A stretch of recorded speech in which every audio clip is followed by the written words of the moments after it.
नमस्कार, मैं हूं शरद सिंह। ये कहानी उस वक्त की है जब दिल्ली के आसपास एनसीआर रीजन डेवलप होना शुरू हुआ ही था। ख़ास तौर पर गुरुग्राम, या आप कह सकते हैं उस वक्त का गुड़गांव। उस वक्त दिल्ली की जो पॉपुलेशन थी, जनसंख्या थी, वो काफ़ी ज़्यादा बढ़ने लगी थी। तो सरकार ने तय किया, 80 के दशक की मैं बात कर रहा हूँ, तो सरकार ने तय किया कि अब थोड़ा सा जो दिल्ली का प्रेशर है नोएडा, गुड़गांव जैसे रीजन पे शिफ्ट किया जाए। काफ़ी ज़्यादा इकनॉमिक एक्टिविटीज़ होने लगी थी। और गुरुग्राम की खासकर मैं बात करूं तो सबसे ज़्यादा एक तरह से एमएनसीज आने लगी थी, बड़ी बड़ी कंपनियां ट्रांसफ़र होने लगी थी। धीरे धीरे 80 का जो डिकेड था निकला, 90s में आए और एक्टिविटीज़ बढ़ी। 2000 में सरकार ने और एक्टिविटीज़ वहाँ बढ़ाई। काफ़ी बड़े ज़्यादा जनसंख्या इस शहर की, गुरुग्राम की हो गई। लेकिन जैसे जैसे जनसंख्या बढ़ती गई, इकोनॉमिक एक्टिविटीज़ बढ़ती गई, लोग वहाँ ज़्यादा से ज़्यादा संख्या में जाने लगे, तो वहाँ क्राइम भी बढ़ता चला गया। और कई जगह जब खुदाई होती थी, कुछ ऐसे पैरानॉर्मल एक्टिविटीज़ भी होती थी जिससे लोग काफ़ी ज़्यादा परेशान होते थे। और जब पता लगाते थे, जब उस एरिया के बारे में पता लगाते तो मालूम पड़ता था वहाँ पर पहले कब्रिस्तान भी होते थे। ऐसे ही एक बीपीओ की मैं आपको कहानी सुनाता हूँ जिसका नाम था सैफरॉन। ये बात साल 2005 की है। सैफरॉन बीपीओ में एक बार एक लड़की आई जिसने वहाँ पर नौकरी मांगी और कॉल सेंटर में, और उसको टेलीकॉलर की नौकरी मिल भी गई। उस लड़की का नाम था रोज़। जी हाँ, वो लड़की इतनी इंटेलिजेंट थी, वो लड़की इतनी, अगर आप कहें अपने काम में भी इतनी देखने में खूबसूरत और अपने काम में खूबसूरत। एम्प्लॉई ऑफ द मंथ का जब भी कोई खिताब मिलता था तो उसी लड़की को एक साल तक मिलता रहा। कोई दूसरे किसी और एम्प्लॉई को मौका मिलता ही नहीं था। वो लड़की अपने काम में इतनी हुनरमंद थी। लेकिन एक दिन अचानक से, जब सारा दोपहर का वक्त था, जब सारे एम्प्लॉयज़ काम कर रहे थे, बीपीओ पूरा था, टीम लीडर यहाँ से वहाँ घूम रही थी, तो उसने देखा टीम लीडर ने कि रोज़ के पास एक कॉल आई है। रोज़ उस पर लगातार बात कर रही है। नॉर्मली कोई भी जो कॉल होती है बीपीओ में, वो 3 से 5 मिनट तक की होती है। लोग अपनी समस्या बताते हैं और उनको सॉल्यूशन दे दिया जाता है। लेकिन रोज़ जो है वो काफ़ी देर तक उस कॉल पे रही, काफ़ी देर तक वो बात करती रही। और टीम लीडर का ध्यान था कि वो परेशान हो रही है। एक वो उसको गुस्सा जैसा भी आ रहा है, रुआसी भी हो रही है। तो टीम लीडर देखती रही रोज़ की तरफ, और अचानक से रोज़ उठी, उसने फ़ोन काटा और उसने अपना बैग उठाया और चली गई। टीम लीडर को लगा कि अचानक से, रोज़ तो हमेशा उसका चेहरा मुस्कुराता रहता था, खूबसूरत चेहरा उसका, अचानक से ऐसा क्या हुआ कि रोज़ चली गई।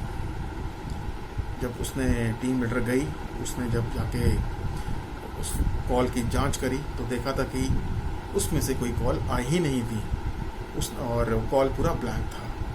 उसको बड़ा अजीब लगा, आखिर क्या वजह थी। अगले दिन रोज़ जो थी वो ऑफिस नहीं आई।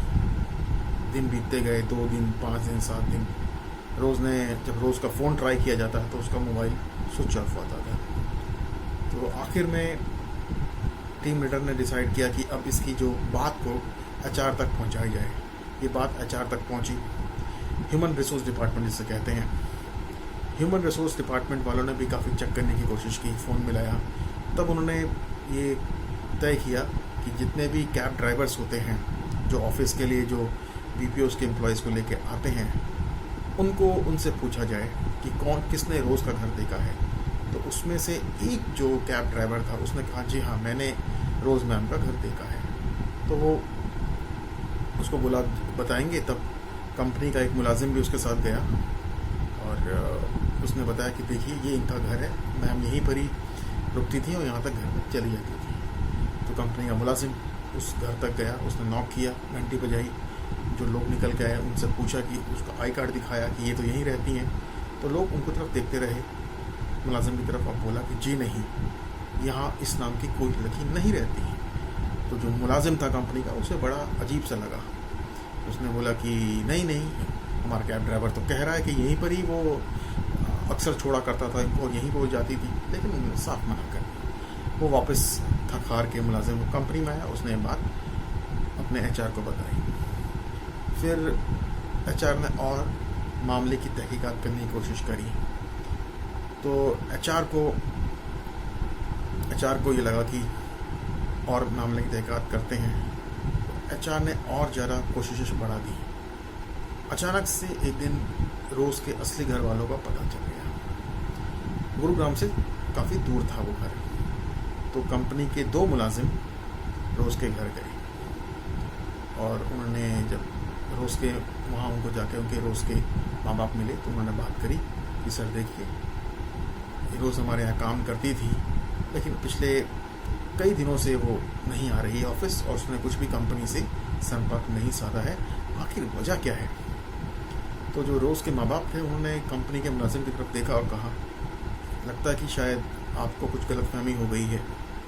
उसने बोला नहीं नहीं, मेरी कुछ गलतफहमी नहीं। कहते हाँ, ये बेटी हमारी ज़रूर है, लेकिन ये एक साल तक कभी काम नहीं कर सकती है। तो मुलाजिम को थोड़ा अजीब लगा कि आखिर क्यों, अभी तो कुछ दिन पहले तक, करीब 1 महीने पहले तक इसने हमारे यहाँ काम किया। तो उन्होंने उसके माँ बाप ने बताया कि देखिए साहब, रोज़ को मरे हुए 8 साल हो चुके हैं और रोज़ अब इस दुनिया में नहीं है, तो आखिर जो शख्स इस दुनिया में है ही नहीं वो कैसे काम कर सकता है आपके PPO में। तो कंपनी के मुलाजिम का हाथ पैर फूल गया, घबरा गए वो, और उन्होंने घबराहट में वापस आके बताया कि बात अपने HR को, और HR ने ये बात टीम लीडर तक को बताई। तो काफ़ी ज़रा कंपनी में अजीबोगरीब पैनिक सा माहौल हो गया, लोग घबराने लगे। उस दौरान कंपनी के काफ़ी लोगों की तबीयत भी खराब होने लग गई, किसी को चक्कर आता, किसी के सर दर्द होता, तो काफ़ी ज़्यादा मामला बढ़ने लगे। लेकिन तभी HR को लगा कि अगर बात सब तक पहुंच गई तो काफ़ी ज़्यादा कंपनी में पैनिक फैल जाएगा। तो ऐसे में उन्होंने इस मामले को दबा देने की कोशिश करी। लेकिन उसी कंपनी में और भी ऐसे किस्से हुए, जब कंपनी का गार्ड ही जब सोता था उस बिल्डिंग में, तो जब वो एक कुर्सी से दूसरी कुर्सी पर अपना पैर रखता था तो ऐसा लगता था कि कोई उसको धक्का दे रहा है। 1 बार नहीं, 2 बार नहीं, जब वो नहीं हटता था तब कोई उसे पूरी तरह से गिरा देता था और वो भाग के कहीं और छुप जाता था। उसी BPO कंपनी के टॉयलेट में भी कुछ अजीबोगरीब कहानियाँ होती थी। कभी भी किसी लड़की की चिल्लाने की आवाज़ें आती थी, जब चेक करते थे लोग जाके तो वहाँ कुछ भी नहीं होता था। जब इसकी और तहकीकात की गई तो मालूम पड़ा कि जो बिल्डिंग है वो कंपनी की, उसके पास पहले वो एक कब्रिस्तान के पे बनी हुई है, और जिस पे ये बिल्डिंग बनी है, तो लोग काफ़ी परेशान हुए। जब ये बात पुलिस तक भी पहुंची थी तो पुलिस ने इस मामले को कहा कि हमें पता है इस मामले का, रोज़ के मामले का, लेकिन हम इसमें कभी कोई FIR करा ही नहीं सकते, क्योंकि ऐसी चीज़ों की FIR तो हो ही नहीं सकती है। तो ये बड़ा ही सरप्राइजिंग मामला था। अब आखिरकार सवाल उठता है, जब रोज़ फ़ोन उठाती थी, जब रोज़ कॉल सेंटर आती थी, ऑफिस आती थी, उससे सारे एम्प्लॉयज़ पहचानते थे, उसे बेस्ट एम्प्लॉय की नौकरी मिलती थी, तो आखिर वो लड़की 8 साल पहले कैसे मर गई? यही सवाल आज भी जिंदा है कि आखिर वो रोज़ थी कौन? आखिर क्या कोई मुर्दा BPO में काम करती थी? ये सवाल आज भी कायम है।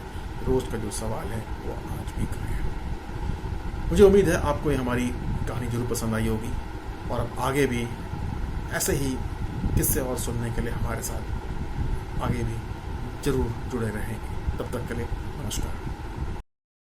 सब्सक्राइब करें हमारे YouTube चैनल को और बेल आइकन को दबाएं ताकि हर वीडियो सबसे पहले देख पाएं।